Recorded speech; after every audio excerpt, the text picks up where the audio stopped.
Oh, bloody hell. I got a cold yesterday. I hardly ever get a cold, but and I woke up this morning with a pain here. So I thought, oh shit, I've been smoking too much. But then again, I put that out of my brain. It must be a muscle, just a muscle. And then I thought about Ken and how brave he is. Look at my fucking face. It's terrible. Oh fuck. Oh fuck. Oh, so I don't feel like doing much today, but I thought I'd better do one for Ken. Another lot of bullshit about my life.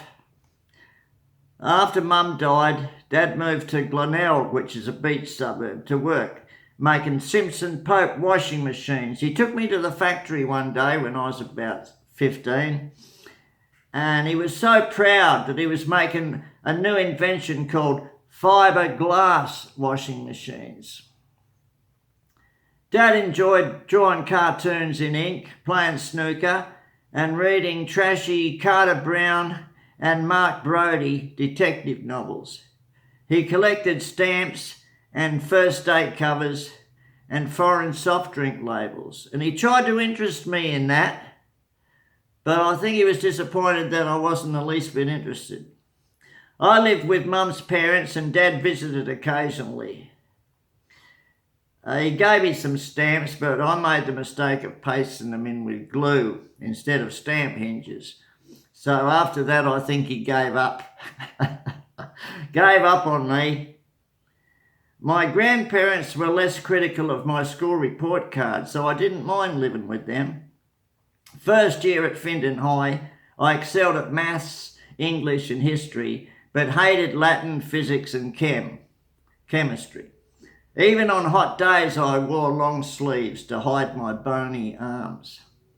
After 4 games for the Aussie Rules footy team, I quit because opponents just loved knocking over the skinny kid. A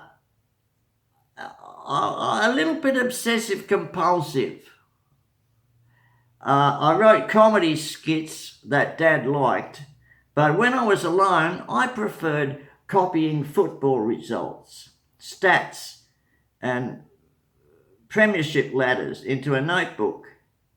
The Advertiser newspaper in Adelaide published elaborate details of petty law court cases.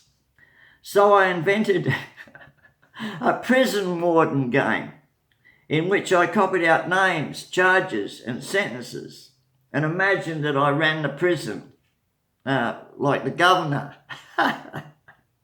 Oh, fuck. I should have seen a psychiatrist. In 1968, hang on, that's wrong. In 1958, we moved to Nellie Avenue, 27 Nellie Avenue, Mitchell Park, and I began second year at Marion High. Next door lived a Church of England minister who encouraged me to join the choir. My grandparents were always wanting me to be in the choir. The minister's daughter invented a game where she'd hide a penny in her clothing, and I was to search for it. It's below the waist, she hinted, but I was too shy to search for it in her panties. She soon lost interest in me, and I met girls by going to a different Sunday school every week. I'd show up, say I'd just moved into the area, and try my luck. Usually I had none, but I did get one kiss, and subconsciously I soaked up a hell of a lot of religion. Kids were talking about the new sound of Elvis Presley, but a Gene Vincent 78 was the only rock and roll in our local Adelaide store. You know, rock and roll took a while getting to South Australia, but and when relatives visited, my grandparents proudly got me to imitate Gene Vincent. With the record as backing and plucking a tennis racket, I sang Blue Jean Bop and Who Slapped John. Both of those songs have got amazing lyrics. Old maiden Aunt Rita was living with us sometimes, and she tried to interest me in art films. She took me to see Bicycle Thieves, an Italian classic about a poor workman who needs his bicycle to get a much-needed job. His bike gets stolen, and he desperately searches for it. As we left the cinema, Rita asked, "Were you impressed by that film?" I was, but not the way she imagined. Next day, I stole an expensive black and white BSA bike with gears and handbrakes. A cheap Super Elliott with foot brakes was all I owned, so I envied kids with BSAs. In the 50s, bikes were left unlocked outside theatres when kids went inside.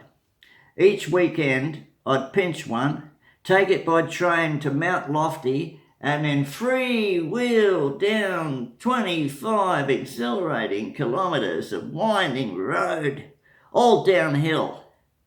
And then I'd return it to the theatre. Its owner would never know. One day I couldn't find a BSA, so I took a crummy one with foot brakes, and as I whizzed down the mountain, the chain dropped off. I swung my leg over and I crouched and feet on one pedal, and before the corner I jumped off and skinned myself like a plucked chicken. The bike missed a car and crunched into a stone wall. With a bent wheel, I couldn't return it to the cinema. I felt sorry for the bike's kid, so in remembrance of him, I gave up borrowing bikes. Girls ignored me. I hated being skinny, and my hair would not comb like Elvis. But when I felt sorry for myself, I remembered Americo Peroni.